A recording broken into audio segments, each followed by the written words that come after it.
Thank you for having me and allowing me today to share some of my philosophies with you. So, as you know, there are many components of wellness, and today I'm going to discuss the dimension of physical wellness. So, we'll talk a little bit about fitness, nutrition, sleep, and self care, those four aspects of physical wellness. And we'll talk about the benefits a little bit, some changes we may need to make, and how we can make those adaptations without completely overwhelming ourselves. So I gave you an outline if you want to jot down notes, and if any questions come up, just feel free to write them down before you forget, and then we'll save time at the end for you to ask those. A little bit about my background. I grew up on a farm, so I, from the beginning, was a very active person, and I played sports from what seemed like the beginning of time.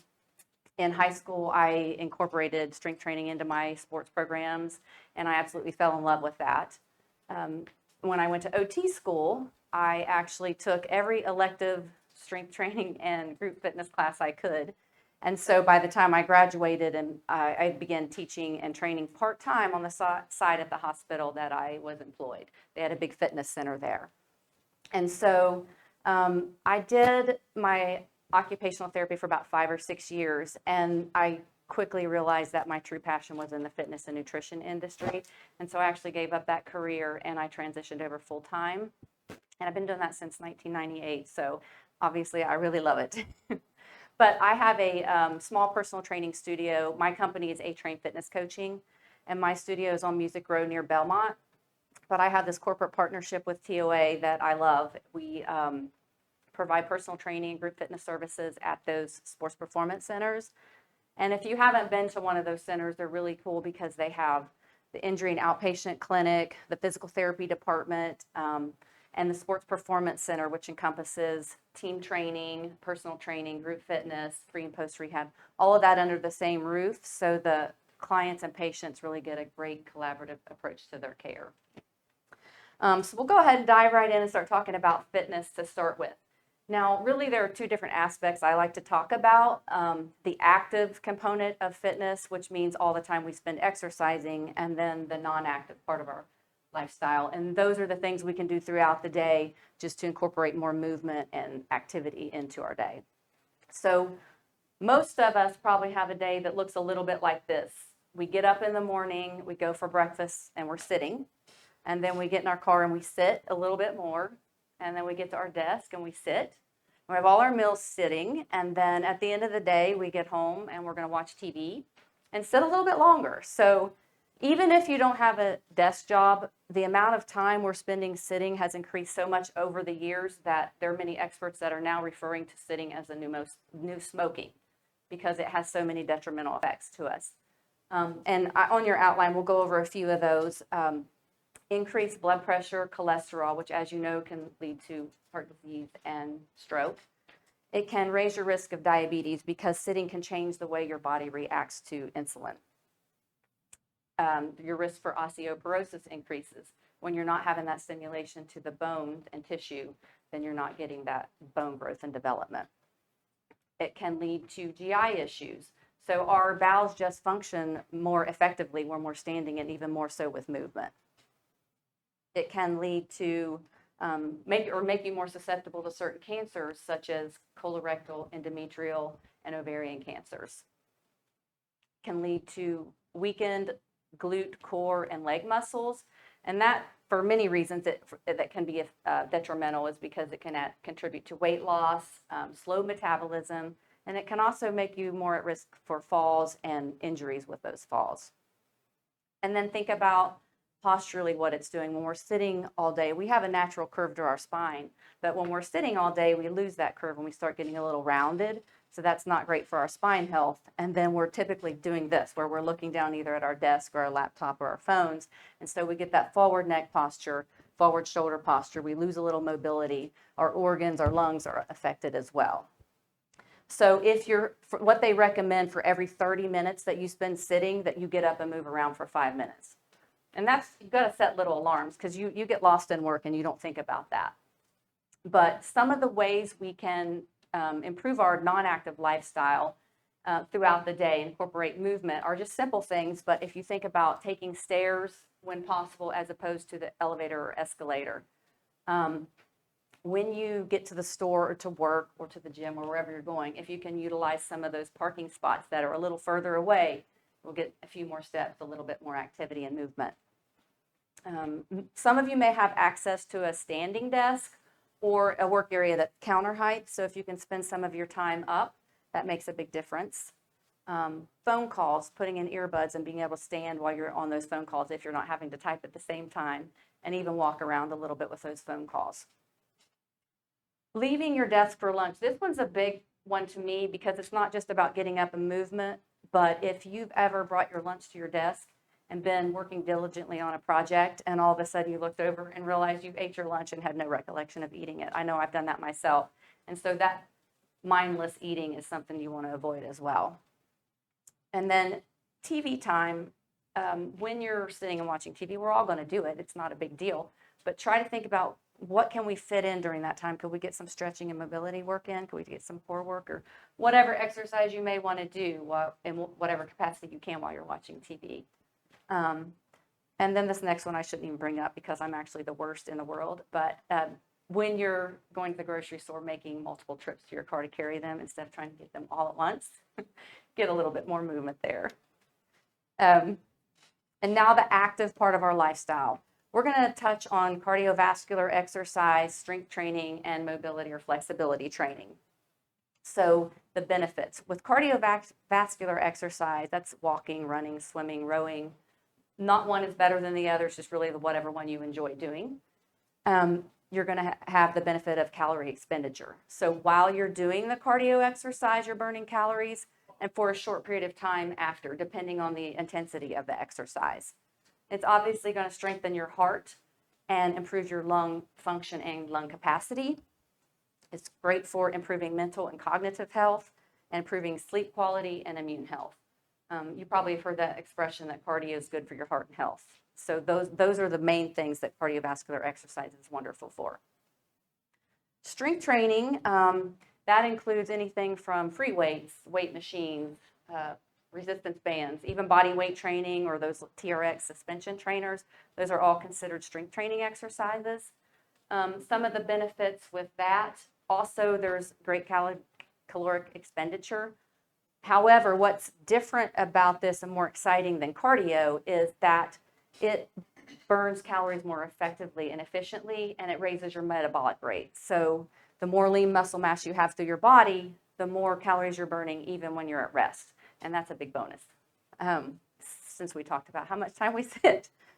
It also improves heart health and lung function. It can reduce your risk of falls, having good muscular development throughout your body. And not only reducing your risk with falls, but if you think about, like I have a lot of clients who either play tennis or are runners or triathletes, and they do that for a great amount of time. And what I explain to them, you still have to make some time for that strength training, because what happens is you're not working on the muscle development. That's not strength training exercise. And so you're at higher risk for injury because you're not building up that muscular skeletal system around those bones and joints. So that's also an important component of strength training. It reduces your risk of diabetes more so than any other form of exercise. It has the biggest impact because skeletal muscle increases insulin sensitivity, so it helps us regulate our blood sugar a little better.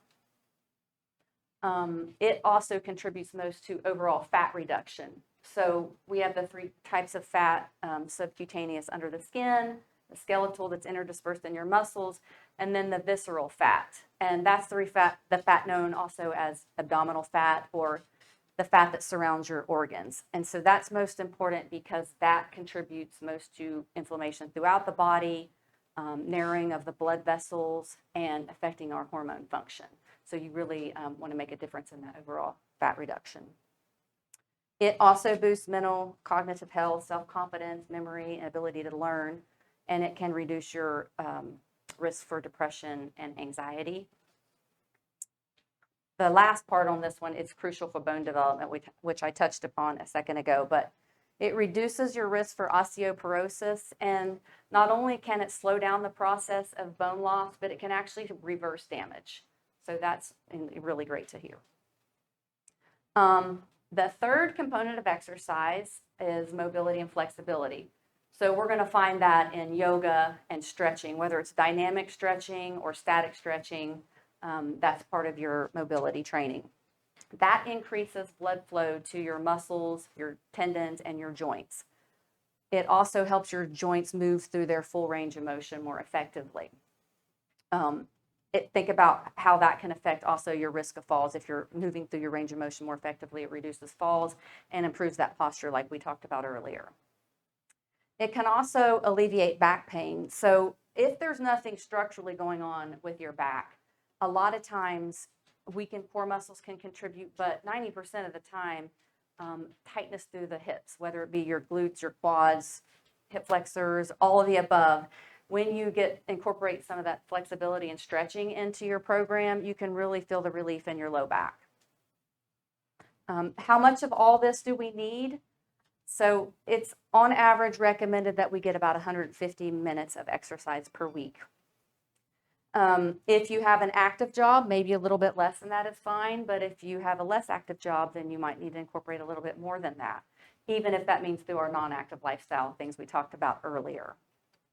I feel like this part is the most overwhelming because when people see that number, 150 minutes of exercise, well, I don't have 30 minutes 5 times a week to get to the gym and fit that into my schedule.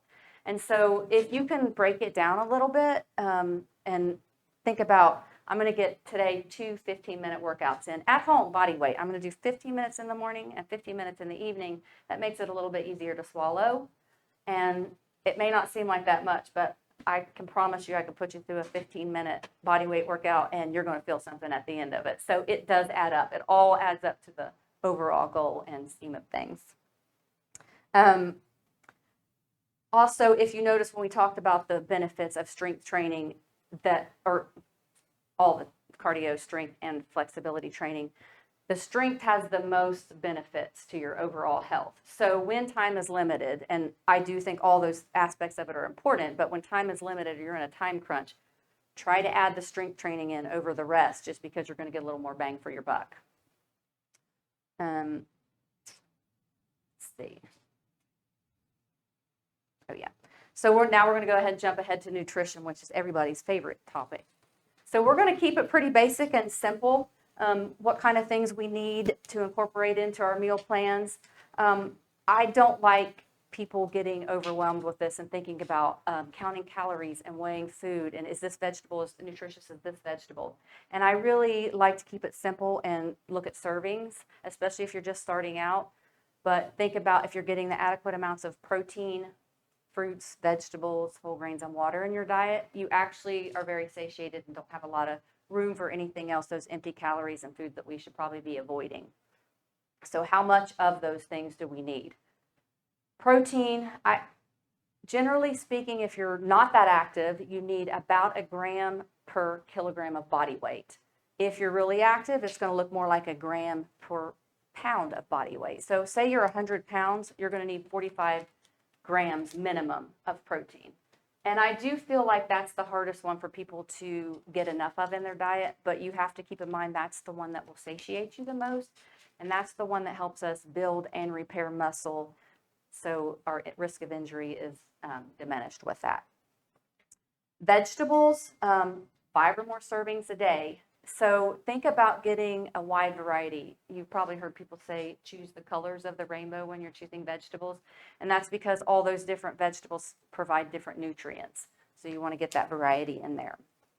Fruit, 2 to 4 servings a day. And same thing, look at getting a wide variety so you get all the vitamins, and minerals, and nutrients from the different fruits in your.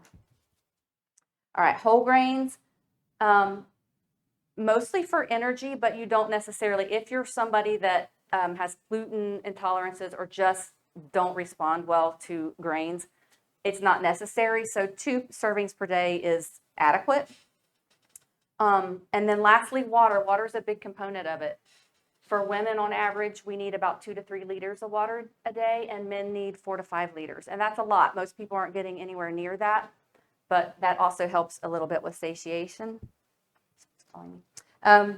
But that is also just all these are guides, but that's a guide. So if you think about how much weather can contribute or your activity level to how much water you need, if it's 100 degrees outside and we've been outside half the day and 90% humidity, we're probably going to need a little bit more water than that. So again, these are all just guides.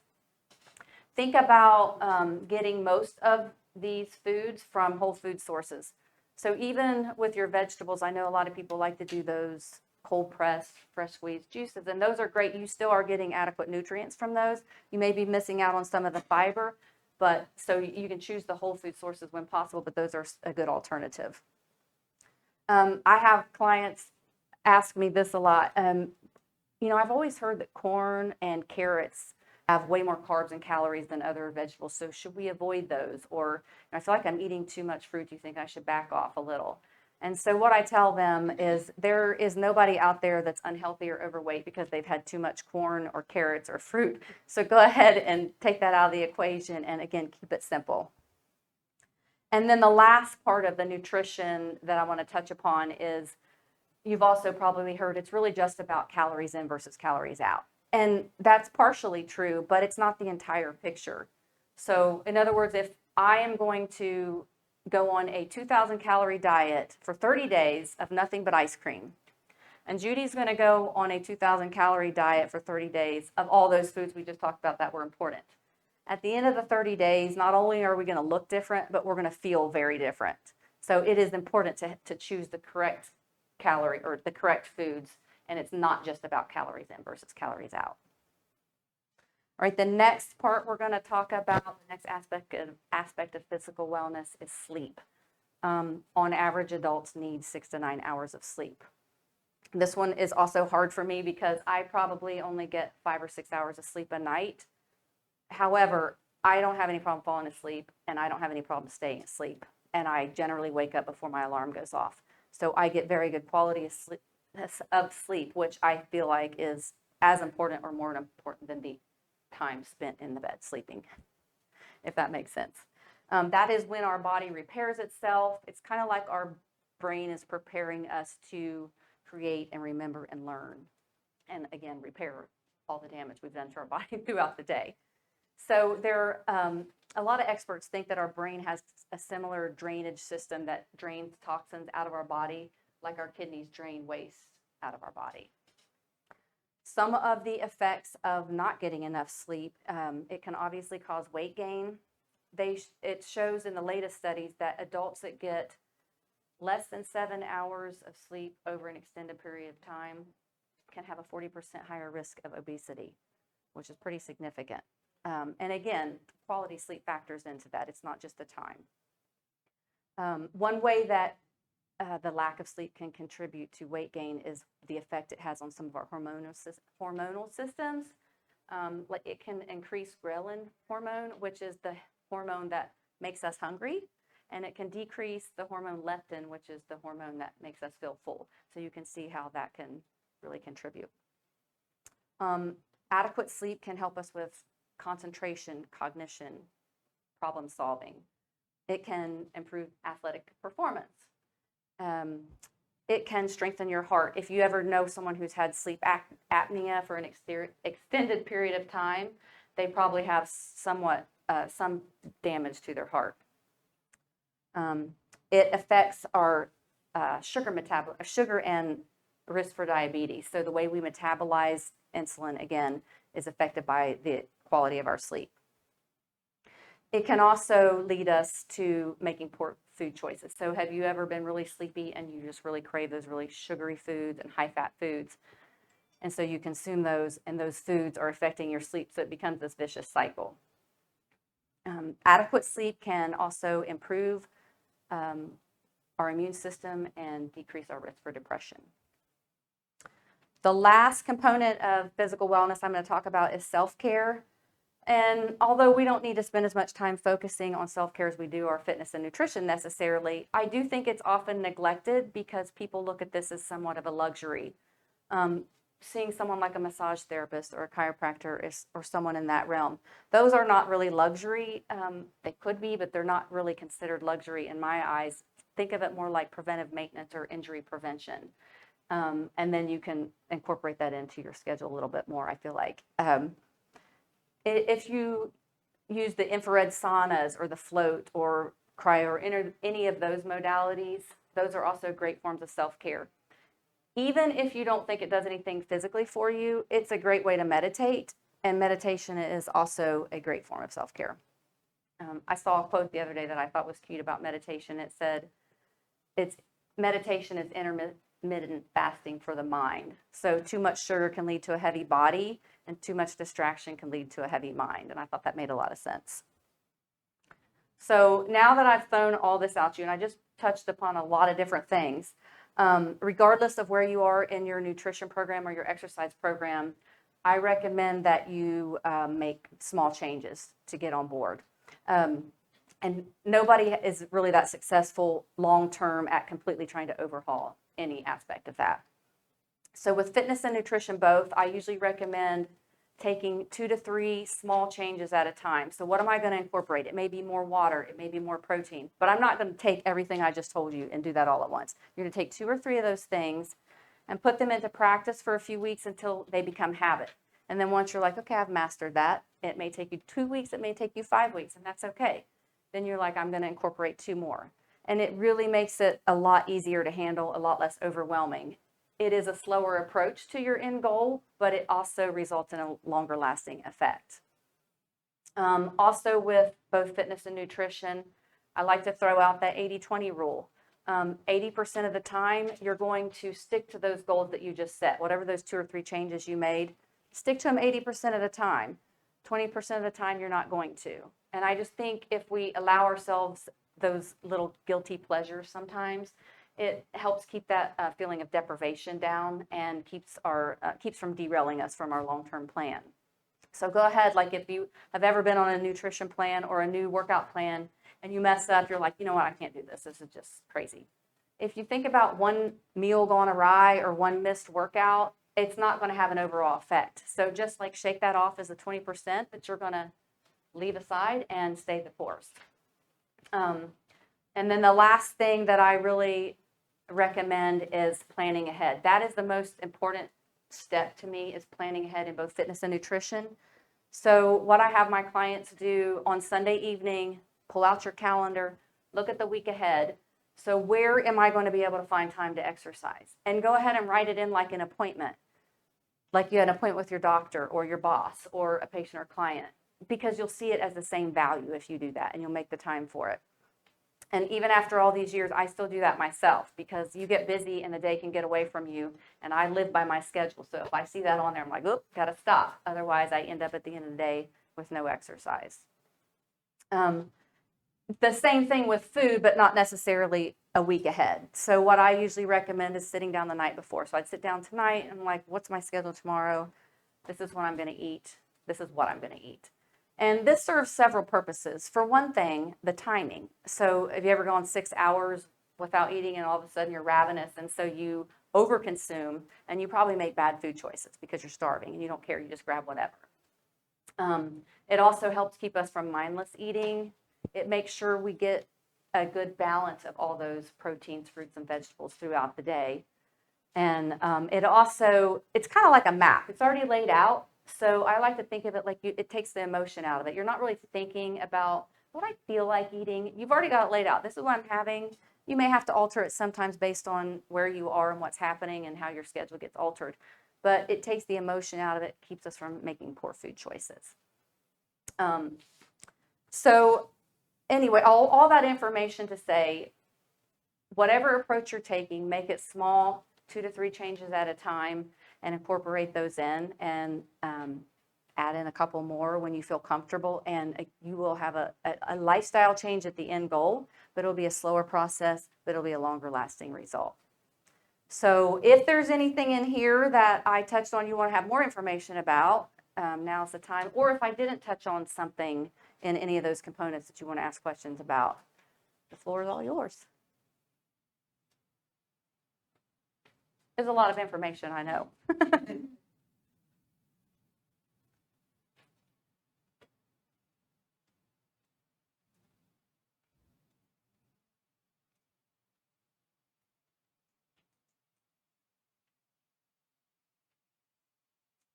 Questions? would like one of your, Oh, I'm sorry.